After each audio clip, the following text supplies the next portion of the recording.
Now, the president says his stimulus package will benefit US trading partners as well and help spur global economic growth. And he reminded when he hosted a virtual summit of the so-called Quad, the leaders of Japan, India and Australia. The White House says they agreed on ambitious vaccine initiatives.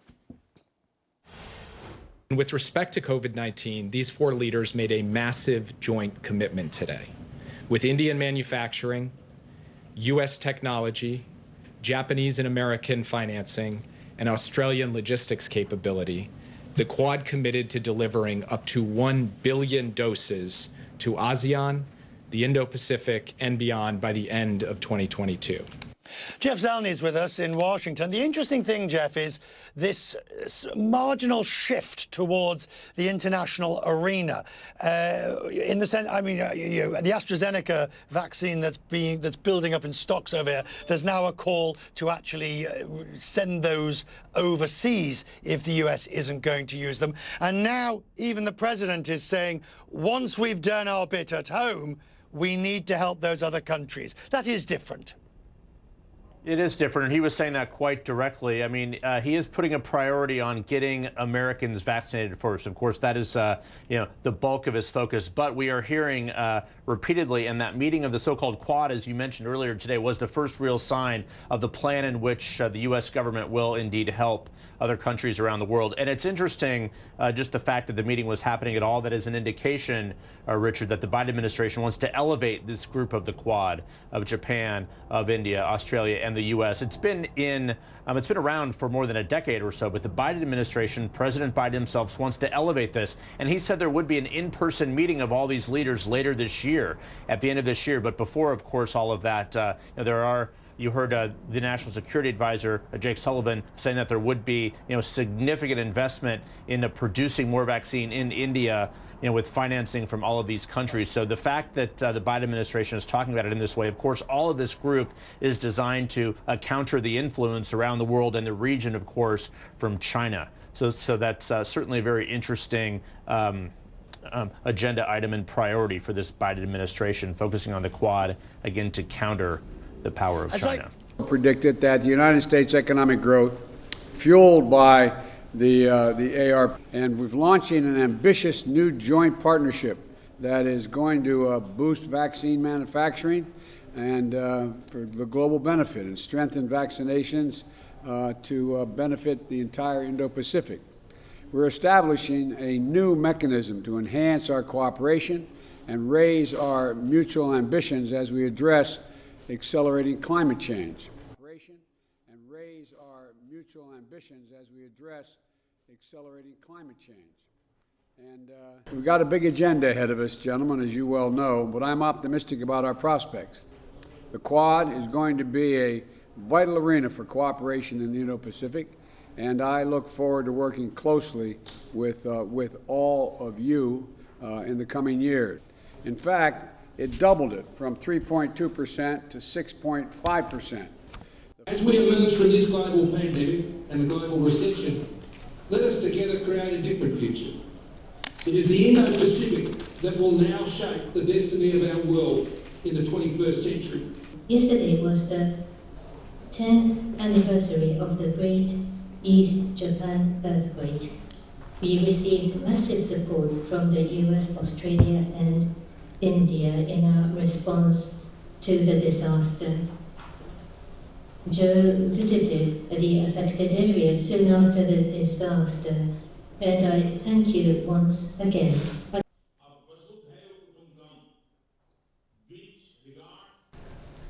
We will work together closer than ever before for advancing our shared values and promoting a secure, stable, and prosperous Indo-Pacific. Each of the leaders independently in the course of the meeting referred to this event as historic because it cemented a group of strong democracies that will work together going forward to secure a free and open Indo-Pacific. So as Jen said, this morning, the president hosted the first ever Quad summit.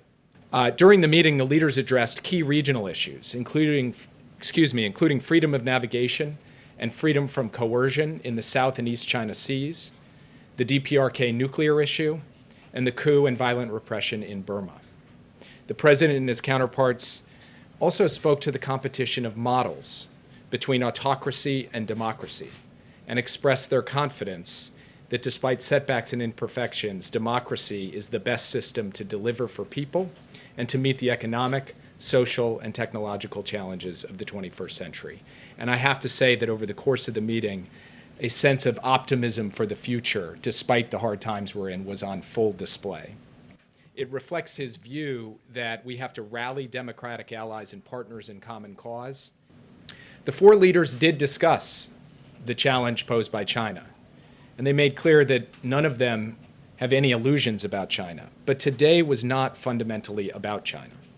Much of the focus was on pressing global crises, including the climate crisis and COVID-19. And with respect to COVID-19, these four leaders made a massive joint commitment today. With Indian manufacturing, US technology, Japanese and American financing, and Australian logistics capability, the Quad committed to delivering up to 1 billion doses to ASEAN, the Indo-Pacific, and beyond by the end of 2022. Despite setbacks and imperfections, democracy is the best system to deliver for people. And today's summit also kicks off an intensive stretch of diplomacy in the region. Secretary Blinken and Secretary Austin will travel to Japan and Korea to meet with their counterparts in a 2+2 format. They're getting on the road this weekend. Secretary Austin will go on to India from there. Secretary Blinken and I will subsequently meet with senior Chinese officials in Anchorage, Alaska. And we will have other high-level meetings and visits in the coming weeks with leaders from the Indo-Pacific that will be announced soon.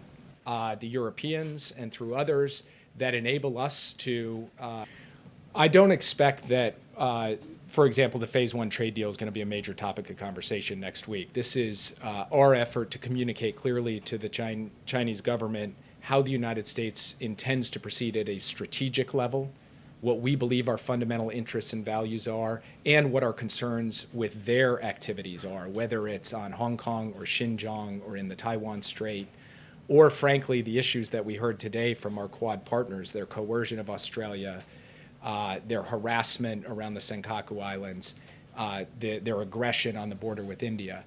So this will stay more in that zone than get into the details of questions around tariffs or export controls. But we will communicate that the United States is going to take steps in terms of what we do on technology to ensure that our technology is not being used in ways that are inimical to our values or adverse to our security. We will communicate that message at a broad level. On this cyber attack of Microsoft, can you give us a sense at all of the scope and scale of this, how it might compare to SolarWinds, and is this still ongoing?